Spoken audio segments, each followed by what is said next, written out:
Welcome back to New Rockstars. I'm Eric Boss, and this is a breakdown of 2016's X-Men Apocalypse. This is the 9th installment of our X-Men Snicked rewatch. I went straight to the 9. X-Men and Deadpool films ahead of Wolverine's Mutant Homecoming. I went straight to the 9th one. In the Marvel Cinematic Universe. I gotta go back. The same year as the first Deadpool film, and being what director Bryan Singer considered the end of the trilogy that started by First Class, this movie just had a lot to live up to, and did it live up to it? Well, you be the judge. But with a post-credits scene that tied directly into the debate of whether or not Wade Wilson got his powers from Wolverine, it still plays an important role in Wait, that's a debate? For that reason, and what? a number of other reasons we'll get to in this video. So let's break down Apocalypse scene by scene for all I really the Easter don't eggs, remember details this. you never spotted, and stuff that could come back in Deadpool and Wolverine. And to celebrate this X-Men rewatch, we have these special Xavier Institute shirts, and grabbing one of these is some.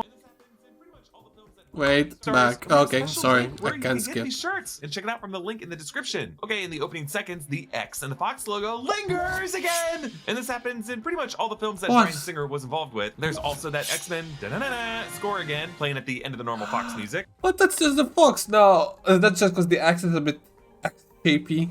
No, maybe. I mean, I'm not gonna argue with the riff, but the X, it's a stretch.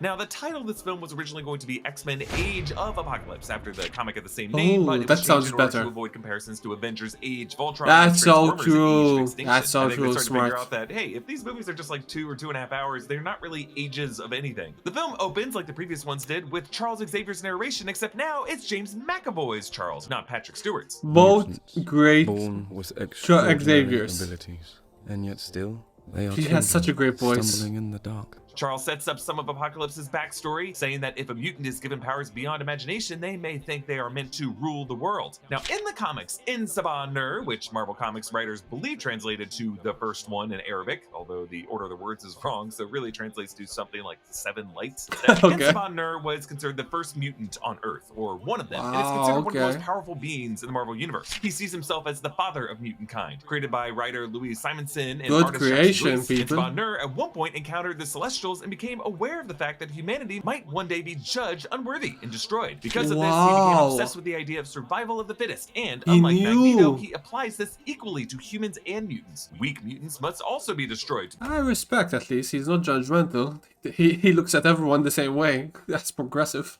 Make room for what comes next. In the movie, he's never actually called by the word apocalypse, although he does say he's been called by many things over the years. The camera flies over sand dunes in the Nile Valley in 3600 BCE to a large pyramid with a symbol of an Ankh inside of the letter A. This is the sigil for Ashir in Sabah Nur. I really like that they're pointing them out, though. Really like that. Isn't this supposed to be the same kind of series like the freaking Kong one I just watched? Because I really like this. Ashir and Sabah Nur. Apocalypse's followers who are tasked with protecting him and doing his bidding. He's transported by a litter, usually reserved for rulers or divinities. In I don't know why, this gives me very much Kang vibes as horsemen, well, because I know death, Kang pestilence, is a and very war. important They in wear the gold Egyptian masks of time. various Egyptian gods. These two co-conspirators share a look as Apocalypse is being brought inside the pyramid. Singer said that these opening scenes and design were inspired by the 1955 film Land of the Pharaohs. Why do so many directors know? I guess it just shows the director's age in a way. It's like, how do they know this references to 1955 movies of anything? No offense, but who watches them now? I mean, they're good teaching tools, I guess.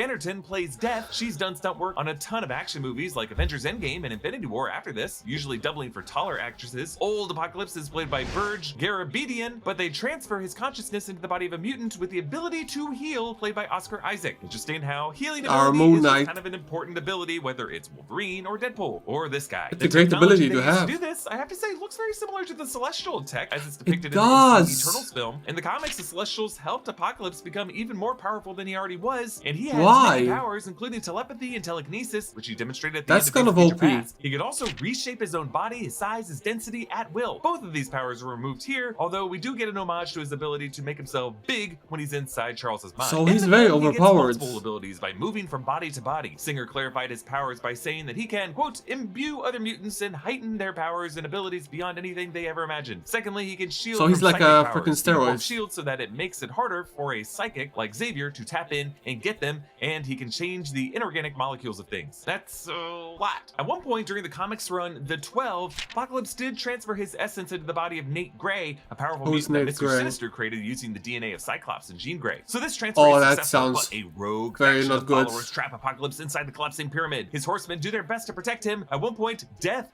folds a guy in on himself and crunches him into a human pretzel, but they are ultimately all buried with Death, managing to surround Apocalypse in an energy sarcophagus that lets him sleep but not die. The camera zooms out of this wreckage to... That's the kind of people you want in your life. I need a group like the Horsemen to protect me when I'm in a collapsing pyramid. An X on the top of the destroyed pyramid. Unlike the previous opening credit sequences, which showed DNA and mutation, this shows humanity's advancement. And showing this coming from the chamber contained in Apocalypse implies that everything the world has become has been shaped both by humans and mutants. We see these Egyptian columns and an Eye of Horus in the center of an X. The camera zooms in through the eye into a hallway lined with Egyptian statues and masks. Then it spins clockwise as it goes down the hallway and swoops through a circle into the next area. An arrow flies alongside the camera to show one of man's earliest weapons. These figures along the side here could be the Persian immortals, and that building in the center looks like it's part of the Great Wall. So we're literally seeing through the Eye of Horus while Apocalypse is asleep. We're looking at the timeline of humanity, which mutants and humans together. That means I hate saying that they're different. They're just people that have powers. I hate the different classification.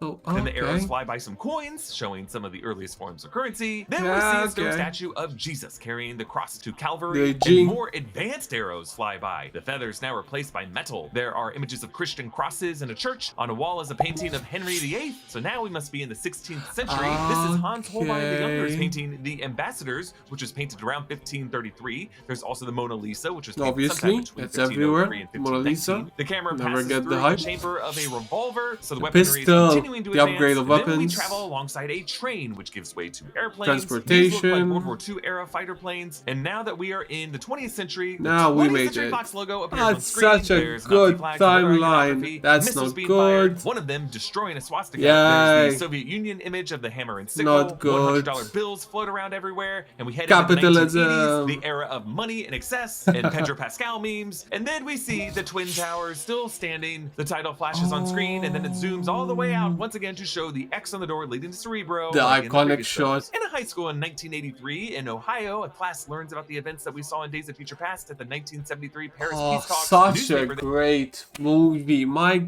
God.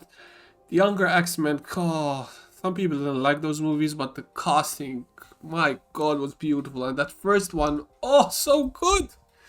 God, I love it. They look at from the time reads, peace turns into chaos, pandemonium in Paris. There are stills from that movie accompanying the headline. This teacher is played by Ali Sheedy, who got her start in 80s movies like John Hughes' The Breakfast Club. X-Men producer Lauren Schuler Donner has mentioned that the original plot for First Class was about teen mutants in school, but one of the reasons it didn't work was because it felt too much like a John Hughes movie. So the events of Days of Future Past changed the timeline for all X-Men films that preceded it, at least as they were part of this series. And here we see that the world knows about the existence of mutants, and there are some that seem mostly okay with that. Teenage Scott Summers, played by Ty Sheridan, such a great one, with his eyes and excuses himself to go to the bathroom. This bathroom scene where his powers kick in was originally written for the first X-Men film, but it was never filmed. In X-Men Origins, Scott got a headache in Spanish class, and his optic glass activated when he was being hunted by Sabretooth. This version of Scott is thrown. This is why the X-Men...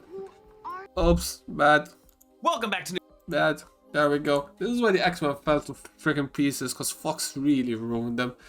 All the changes, the retcons, not knowing what characters, messing with characters, underdeveloped characters. It was so...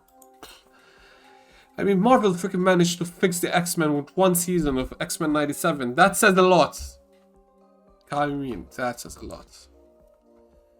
Other companies really don't get the superhero world, though. Now Warner Brothers has James Gunn, so I have faith there, but God, man...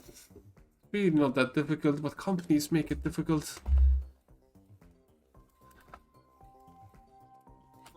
Dude, he's not yet the teacher's pet guy in charge that leads the X-Men. Ty Sheridan actually makes an uncredited cameo as Scott in Deadpool 2. In East Berlin, Mystique arrives at an underground cave match where mutants are forced to fight one another. This is reminiscent of the way Wolverine was introduced in the first film. There's also the first film is so iconic. When Deadpool is hunted down, Francis! In that one, the mutant fighters were wearing collars, and here, the cage is electrified and surrounded by guys with guns to ensure their compliance. Angel defeats Fred Dukes the Blob in a comics-accurate costume. Angel's now played here by Ben Hardy. In X-Men The Last Stand, a different Yeah, I version was remember played by Ben Angel was Foster. such a Kevin bit Durant part played version. the previous iteration of the Blob in X-Men In Origins. X-Men the next with fighter to face Wolverine. Angel is Nightcrawler! played here by Cody Smith-McPhee. He was originally cast as young James Howlett in X-Men Such an Origins, but it conflicted with him shooting the character, road. Nightcrawler. Mystique flirts with the guard and then knocks him out, like we've seen her do many times before. I love how she starts It's out Mystique. wearing this provocative dress, but once she completes her mission, she switches to a t-shirt and leather jacket. This is a woman who 'Cause it's much more understands the male comfortable. gaze, and she knows that it's easier to infiltrate when she's dressed in a way that makes Yeah, them she see dresses her as like a that 'cause she non-threatening needs sexual to, object. but She I don't rescues think that's Nightcrawler really in the comfortable comics. to She's wear. actually his mother, and Azazel is his father. He recognizes her as a hero from the events of Days of Future Past, but she doesn't see herself that way. Meanwhile, in rural Poland, Eric is living off the grid and working at a factory, which is reminiscent of Bruce Banner working at the Pingo Doce bottling plant in Rio in the beginning of The Incredible Hulk. Eric Lyncher now has a wife, Magda, and a daughter, Nina, who is a mutant with the ability to communicate with and control animals. Oh, She such seems a to be good based on Magneto's ability. daughter, Anya, from the comics, who died in a fire after a mob stopped That's him from not a good saving her. story. Magneto ended up killing everyone in the city after that incident. This frightened Magda, who ran away and gave birth to 2 twins before dying. Those twins grew up to be Quicksilver and Scarlet Witch. In their house, there are several deer figures, since deer seem to be Nina's favorite. As Eric sings to her in bed, Nina wears a locket with the photos of her grandparents in it. This is the same locket that Eric will later use to murder the soldiers who come for him. In the Summers living room on the TV is just a program that seems to be a hand solving a Rubik's Cube, which is super weird, but I guess very 80s. Lucas That's Till is random. back as Alex Summers, and this is the first movie where we see brothers Alex and Scott together. A deleted scene would have shown Alex trying to convince Scott to go to Xavier's school. You can't lay in bed with your eyes closed forever.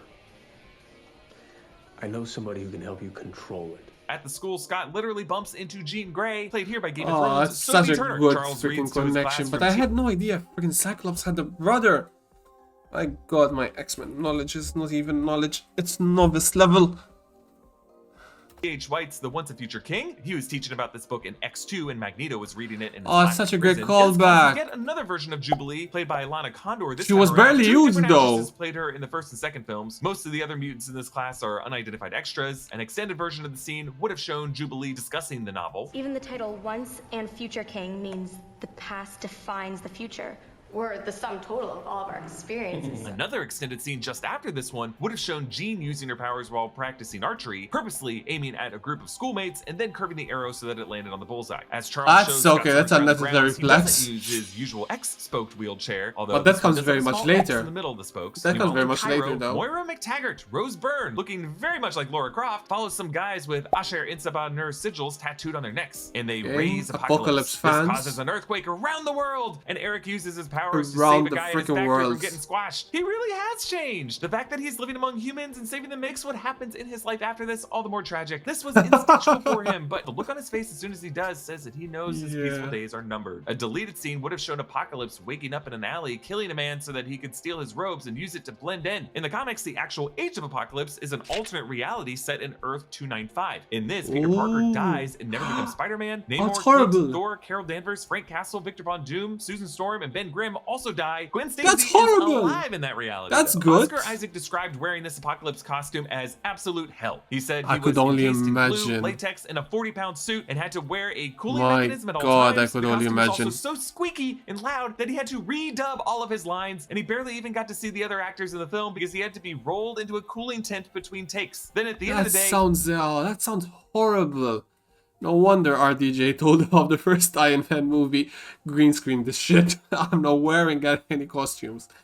My god, that's excruciating. it took him hours to scrape it all off of him. Yeah, I mean, they could have just gone with some blue makeup. Over the years, people have said he looks like Ivan Ooze from the Power Rangers film, and I can wouldn't never get that say into my that. head. At the I don't expansion, see Jean that. is a nightmare, just like Wolverine did in the first film right before he stabbed Rogue. Jean's melting stuff off the walls, and even Charles feels psychic pain as he tries to calm her. We are seeing the Phoenix Force struggling to come out. Hank and Charles use Cerebro Damn. to investigate the activity in Egypt. This version of Cerebro is more advanced looking than when we saw it in Days of Future Past, but still not the same as in the first X-Men film in 2000. I like that they take time to redesign it for each movie, as the technology would advance for each decade. As he locates But Moira, no, what you just said, my friend, this makes no sense. The first one you said it looks advanced here. The second one where they use it, which would be the future. No, the past. No, that wasn't the past. No, okay, I'm confusing myself now. But the one in the 2000 doesn't look advanced at all, so still my point is Charles correct. smiles sadly. He hasn't really seen her since he took away her memories of their time together at the end of first class. Eric tries to get his wife and daughter out of this, but it is too late. The men who come from him aren't wearing metal, and they carry bows and arrows like the arrows we saw in that's the so opening freaking credit clever. sequence, just as deadly if aimed at the wrong place. Once they hold up his newspaper clipping, Eric looks back at his wife. He knows that no matter how this goes, that life doesn't exist to him anymore. As Nina freaks out, her powers really start manifesting, and she reaches her hand out toward her father, just like Eric did his mother in Auschwitz. His wife and daughter such a are good accidentally killed, callback. and Eric uses Nina's locket to kill everyone. And honestly, I don't think we can blame him here. After No, everything he's not been at all. through, everyone he's lost, he truly is the most tragic of all these characters. Notice that as Nina dies, the birds she's been calling to her scatter and fly away. course, An yeah, extended scene that's would have shown obviously. Magneto singing the lullaby he sang to Nina earlier here over their dead bodies. In the animated series, when it came to Magneto's backstory, the writers weren't allowed actually to mention Hitler, the Nazis, or the Holocaust, which was the case with a lot Why? of cartoons in the 80s and 90s. That makes Really, sense, they it's just made cartoons. oblique references to Eric and Charles meeting after a war. And Charles said, "Oh, some war Just a is simple never really war. over." Remnants of the army that had so brutally occupied his small country returned. Attempting to retake it, he'd lost his family when those people overran his country. Consumed by rage, he tried to destroy them. So Eric losing his wife and daughter in the woods like this is kind of similar to those moments in the That's animated sad. series. Apocalypse meets a young Aurora Monroe, Storm, played here by Alexander Storm. Shipp. This mohawk look Oh, was a favorite such of a the good comics. cast. We got to see it in an episode of the animated series. that was Storm about a never alternate got the love timeline. she Storm deserves. I robbing hope the people on the streets MCU of Cairo is also portrays her straight from the properly. comics. Although she was born from a long line of mutant Kenyan princesses, personal tragedies left Aurora an orphan who was forced to steal to survive. Bryan Singer is a huge Star Trek fan, and after we saw Hank That's watching the so Star Trek great. episode The Naked Time in Days of Future Past, here a boy watches a different episode who mourns for Adonius. Whereas The Naked Time was about time travel directly tying into the plot of Days of Future Past, this episode is about a vain and vengeful god who demands to be worshipped, like this movie is. Bryan Singer wow, has okay, also said that very he describes this on version theme. of Apocalypse as the god of the Old Testament and all that comes with that. If there isn't the order in the worship, then I'll open up the earth and swallow you whole. And that was the god of the Old Testament. Here, That's Apocalypse great. uses the TV Why to not learn about worship human them? history, flipping quickly through the channels with his mind. There's a news report about the Soviet invasion of Afghanistan, the game show The $25,000 Pyramid, what looks like a commercial for engagement rings, a news report on nuclear missiles with the headline, "Will it work?" A news clip of Magneto from the end of Days of Future Past, various militaries marching, a missile firing, a stock ticker, $100 bills, a submarine, and other instruments of war, Reagan talking about the nuclear war, the big Buddha in Hong Kong. So it's just There's a little nukes. snippet It's from the nukes. old Nukes Be All and You Can wars. Be song Nukes from and army wars. recruitment videos at the time, military superpowers, footage of the Pope, Las Vegas, more money, and basically just a bunch of other stuff that convinces Apocalypse that the weak have taken over the earth, that they worship false He gods, is not humanity has wrong. lost its way and must be cleansed. He Kinda is draws not- the same conclusion that He Ultron is not draws when wrong, because they're not he goes wrong. through a similar process in that age of Ultron. So he transforms Can Storm. you imagine if he was in the present time and he did that on the TVs and he got the Kardashians, Real Housewives, The Bachelor? He'd be like, what the hell happened to this world? How far it's fallen. Ah, we need Apocalypse. Into his first modern-day horseman, amping up her powers and causing her hair to turn white. Charles goes with Scott to the CIA. A deleted scene would have shown Hank sending Charles off and the brothers saying goodbye to one another. Try not to get into too much trouble while I'm gone. I'll do my best. Yeah, that's what I'm afraid of. At the CIA, Charles freezes everyone in the office. Favorite trick of his that we've seen him do before, he passes by a framed picture of Ronald Reagan, just a bit of set decoration to remind audiences who was president in 1983. He reunites with Moira, who thinks that she's meeting him for the first time, and she says she's read all of his research, which means that she still has an interest in mutants and mutation despite forgetting her time with them. Charles notices a photo of Moira's son. He's not named in the film, but this would be Kevin McTaggart, Moira's son with Joe McTaggart. In the comics, Kevin grows up to be the mutant Proteus, who has the ability to warp reality. I always Whoa. want a fresh, delicious meal, but I do not always have the time to make one myself. Luckily, back I'm saying, what the fudge are you saying, brother? I appreciate that you need to get the bread, but don't please put a warning. There we go. Mutants. His appearance in the film is a nod to the fact that he was chosen twice by Apocalypse to be one of his horsemen. He's played here by Popular. Tomas Lamarcky, and this character pops up again in Logan, played by comedian Stephen Merchant. Mystique pays Caliban for papers and passage for Nightcrawler. Caliban's bodyguard is Psylocke, played by Olivia Munn. She actually auditioned for the role of Psylocke. Vanessa in Deadpool. and that God, it's audition got another her this role character I instead. wish we could saw see a different more. version of Psylocke in The Last Stand, played by Mei Ling Melancon. Hank gives Scott a pair of sunglasses. An extended version of the scene had Hank giving Scott more sciencey sounding info about the glasses. There was a bunch of deleted and extended scenes here that could have shown a longer conversation between Scott and Jean at the Always tree, would or want the that. conversation between Hank and Mystique as they walk through the Yes. halls, and Jubilee talking with Kurt as she gives him a tour of the mansion. Where are you from? Beverly Hills. The hills. It must be beautiful. I've never been to the mountains. It sucks that so much of Jubilee was cut out of the final film, but at least they got her clothes right for this one. There was also so what? Because they got their clothes right. We never got to see the character. My God, I like Jubilee. She needs to be included more. Hope she is in the MCU. extended scene with more of Scott convincing Jean to cut school and go to the mall. I like that when he's convinced them, Scott asks, where does he keep his cars? Which means he's totally gonna steal one of Charles's cars, just like Wolverine stole his motorcycle in the first film. When Apocalypse, Psylocke, and Storm go to find Angel, he's listening to Metallica's Four Horsemen. In the comics and animated series, when he's turned into a horseman, Angel's skin turns blue. That gets a shout out here when he's bathed in blue light. He is turned into Archangel, the horseman Death. Storm is Famine, Psylocke is Pestilence, and later Magneto becomes War. Although Singer also likened Apocalypse to a cult leader and also saw his followers here represented four pillars of a cult, with Magneto representing the political faction, Archangel representing the military faction of the Guardians, Storm representing the youth faction, and Psylocke representing the sexual component, since many cult leaders sexualize their position. In the comics, I didn't see that part coming, okay. Psylocke became one in the Uncanny X-Force comic. The animated series also had Archangel as a horseman, and in X-Men Evolution, both Storm and Magneto were horsemen at one point. Hank shows Raven the Blackbird he's been building, and she comments on the fact that he's been building a warplane at a school. No, I think we should hope for the best and prepare for the worst. I think the world needs the X-Men. This positions Hank firmly in the middle of Charles and Eric when it comes to the mutant-human relations. Eric wants a war. That's why Beast was always the best one, because he was the most realist. Exactly, that's the most sound strategy. Everyone, but before he gets a chance, Apocalypse shows up and does it for him. And it's just so gruesome and horrible. Men trapped to the ground still twitch. Then Apocalypse brings Eric back to Auschwitz and powers him up so that he can tear that horrible place to the ground. After That's Eric something asks I who he support. He responds, Elohim, Shen, Ra. I've been called many names. Yes, Elohim is the Hebrew word for the gods or godhood. He was the god of Israel in the Old Testament. Shen is the Chinese word involving a deity or god or a spirit. Ra is the Egyptian god of the sun. At the Maximoff house, Peter still lives in his mom's basement, although he's changed up the decor a bit since the 70s. He has a Rush poster on the wall, obviously a little joke since all he does is Rush. Later on during his rescue sequence, the he most also wears a Rush iconic shirt. X-Men There's also scene a Ms. ever. Pac-Man arcade game. I wonder if he stole this since last time there was a whole bunch of stuff that he had stolen. He's wearing a t-shirt with the $6 million man on it. At one point, Singer was developing a film adaptation of that TV show. He watches a news report about Magneto, his dad, father, but switches it to Knight Rider when his mom walks in. In Days of Future Past, he didn't know yet that the guy he sprung out of the Pentagon jail was his dad, but clearly he's figured it out since then, or maybe his mom told him. At the mall, the group just saw Return of the Jedi, and Jubilee says that Empire is still the best. Vanessa also made a reference to Empire and Deadpool, so 2016 was just a big year for Empire love. You ever seen that really old movie?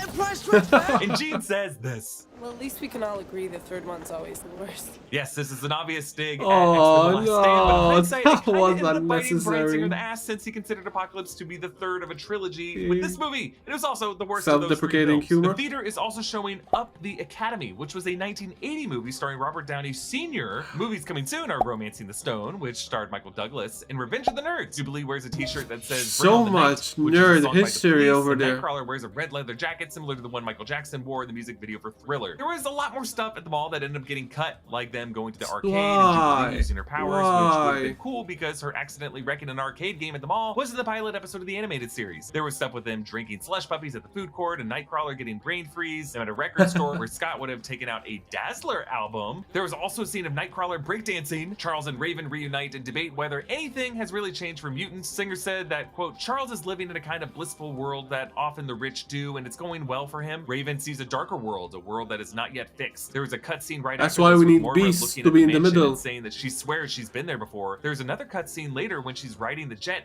and looking at Beast where she says he's bringing up all the memories of something that she can't recall. All this to show that her brain was fighting what Charles had done to erase their time together. Raven tells Charles about Eric and he uses Cerebro to locate him and greets him with, hello, old friend, which is how they greet one another many times throughout the films. Using Cerebro was a huge mistake though, because it allows Apocalypse to hijack it, connect with, and take control of specific members of all the world powers and fire every nuke straight up, taking them out of this play. is a horrifying reality. Stan Lee and his wife Joan Lee. Stan Lee's wife is also big in the world of comics. She voiced Madam Web in the 90s animated. Shut up, seriously? Oh, I had no idea about that. Spider-Man series. The music playing as Apocalypse hijacks Cerebro is Symphony No. 7 in A major, Opus 92, to Allegretto by Edward Lindenberg. As Eric tells Alex to wreak havoc and destroy Cerebro, Apocalypse says, you can fire your arrows from the Tower of Babel, but you can never strike God!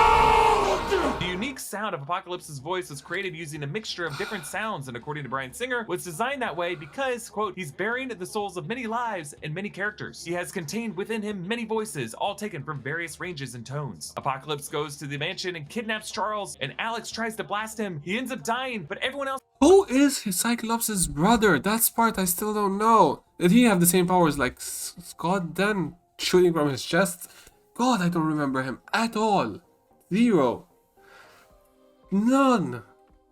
Saved by Peter, The who shows best up just in time, scene and we get this movie's ever. slow-motion Quicksilver rescue sequence. This time it's set to the Eurythmics' Sweet Dreams Are Made of this. This sequence lasts for 3 minutes, but it took 20 days to film. Oh and it is my, filled I'm not with just surprised. crazy little details. It's Like just Peter's the best eating a Twinkie one. when he shows up. His love of snack foods is on display in Days of Future Past. His room had dozens and dozens of boxes of stolen snack cakes. He's always eating because he burned so many calories, just like he did with the bullets in Days of Future Past. He moves the shrapnel aside with just a finger. He takes This the time is to the also say a best. goldfish and this The pizza little eating animals dog. he There are says. some yellow and gray curtains in one student's room that look similar to Wolverine's curtains when he woke up in the 70s. Those That's curtains a bit were of a themselves stretch. a nod to his brown and yellow Uncanny X-Men 139 suit. Peter pauses, of course, to drink some tab. One student has a Rocky Horror Picture Show poster on the wall that reads a different set of jaws over the red-lipped mouth. After moving everyone outside, they all seem kind of sick or just out of sorts, like Magneto did when Peter first did Who this wouldn't in be Days of sick Future after Past. you And the mansion freaking ran at explodes. super speed? Deadpool Negasonic Teenage Warhead does comment on the fact that this mansion is always doing that. Look, I'll say that these 3 minutes are very fun to watch. They Very clearly fun to went into watch. this movie knowing that they were going to do this sequence. I still just personally approve the simpler time in a bottle sequence from Days of Future Past because it's more confined. Things still move slowly, so he's not like completely freezing time like he is here. I mean, despite the Brother, don't be a fucking wet blanket. Just enjoy the ride. That was the best scene of the whole movie. exploding here, we just don't get a sense that anyone is actually at threat. And the fact that it lasts so long just elevates Quicksilver to be too much of a god in this sequence. It's Okay, so, Glenn oh, Stryker that's shows such a up wet here, played once blanket, again by Josh Hellman, and he takes bro. Moira, Hank, Peter, and Raven with him. Stryker's now Colonel, upgraded from a Major he was the last time we saw him. Congrats. Jean controls the soldiers' minds so that they do not see her, or Scott, or Nightcrawler, a move that we saw Charles do in First Class. Jean even touches her temple in the exact same way that Charles does when he uses his powers. Apocalypse uses Charles to deliver a telepathic message to everyone on Earth, but Charles sends another message directly to Jean, letting her know where they are. He also tweaks Apocalypse's message of those with the greatest power, this Earth will be yours, to those with the greatest power, protect those without. Wow. Apocalypse gives him some roll and stink eye. A deleted scene would have shown Charles trying to appeal to Storm, who he can sense is different than the others.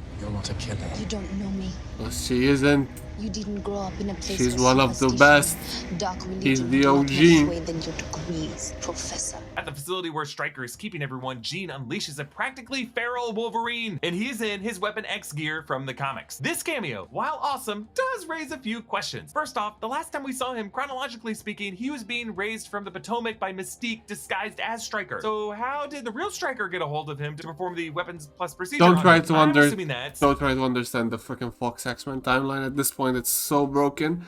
Why don't I remember this cameo? More importantly, I need to rewatch the X-Men movies so bad, just for the enjoyment of seeing Hugh Jackman's Wolverine again. But the latter part of the X-Men universe, I really don't remember. God, I need to. since his look is more Don't similar to the remember comics, the story this! of how he lost his memory is the same way as it is in the comics, but instead of Stryker's magic adamantium bullet, it was actually his mind protecting him from mental stress. Also, since Jean gives him back a small piece of his memories, is he going to remember her as a teenager? I guess it's best not to think of him being in love with a woman he met when she was just like 17, and just kind of focus on how cool Wolverine looks, killing all those guards. Bryan Singer cameos as the one who fires a machine gun and then dies off screen, his blood spraying back into frame. As Jean goes to touch Wolverine's face, he grabs her arm the same way he did when they first met in X-Men, and he regained consciousness to find her tending to him. I can't tell, but it sounds like the voice that whispers Logan is Famke Janssen and not Sophie Turner. Or maybe Turner was just channeling Famke Janssen's voice here, trying to do an older voice. And then Wolverine runs off into the wilderness in nothing but his shorts and a mullet. I love how Stryker sees that Weapon X has escaped and just quietly dips out. He's like shitting his pants at this point. Mystique tells everyone that she and Hank are the only ones left of the original X-Men. That's because Darwin died in First Class. Havoc, obviously, we just saw die, and the rest died between First Class and Days of Future Past when they were experimented on by Bolivar Trask. Magneto destroys a whole bunch of shit. The ship he raises from the ocean floor is the USS Indianapolis, which which is the one that Robert Shaw talks about in his speech in Jaws. Jaws is Bryan Singer's favorite film. He also put a little nod to Jaws in X2. Pyro's lighter, Oh, had a the shark lighter, on I it. just Singer's realized production that. company, Bad Hat Harry, is actually taken from a line in Jaws. That's Okay, brother, you love Jaws, we get it. An old man on the beach. As Apocalypse tries to transfer his consciousness into Charles, causing his baldness, the Horsemen and the X-Men fight. I James really McAvoy need to actually rewatch shaved this his head movie. for First Class before finding out that the film was set in the 60s and they wanted him to have hair. This time he shaved it correctly. Amidst the rubble, there are billboards for Michelin tires and Sinalco Cola, that is the oldest soft drink brand in Europe. Mystique makes a heartfelt speech to Magneto about how he has more family than he knows, but Peter chickens out on telling him that he's his son. Storm and Scott face off. These two They will never eventually got Scarlet lead the Witch, X-Men though. together. Eric flashes back through his relationship with Charles and realizes Mystique is right. Peter's super speed fights Apocalypse, but Apocalypse adjusts, which is crazy, and then breaks his leg. Mystique poses a Psylocke to try to stop him, but Apocalypse chokes her out. There was a controversial billboard depicting this scene that ended up being taken down because people felt it glorified violence against women. When Storm Oh my sees her god, hero that's a about to bit be killed, she exaggeration. realizes she's on the wrong side of this. Charles enters Apocalypse's mind and mind fights him. Apocalypse grows larger, which was one of his abilities in the comics and animated series. Magneto stops Apocalypse by putting a big axe of metal in his path. Everyone combines their powers to take him on, including Storm, but they're still outmatched This is until actually Charles very convinces Jean good. to unleash her inner power. As The she Phoenix does, Force. A big fiery Phoenix spreads out behind her. Before he's destroyed, God, that's something Apocalypse that looks was at Jean and barely says, "All properly has looked been at." revealed." Charles gives Moira back her memories from First Class, and she's honestly more chill about it than I would be. If I found out someone had mind wiped me, Jean and Eric use their powers to rebuild the mansion. Quicksilver is sporting a cast with a ton of names and That's pictures such a cool scribbled on it, cast. including a doodle of an arcade game. The names Danny M and MM. Also, Evan is on there for Evan Peters. It looks like Bryan Singer signed his name, and I love Rush in big letters across the middle. His Rush shirt has been swapped out for an Atari shirt, though. He and Storm decide to stick around the school, but Eric says goodbye to Charles, who is now in the X-wheeled wheelchair from the first two films, and he's also now in his very professory three-piece suit and tie. Eric says, Doesn't it ever wake you up in the middle of the night? The feeling that one day they'll come for you and your children. this is the same exact thing they had said to each other at the end of the original X-Men film. Doesn't it ever wake you in the middle of the night? Wow. The feeling that someday they will come for you and your children.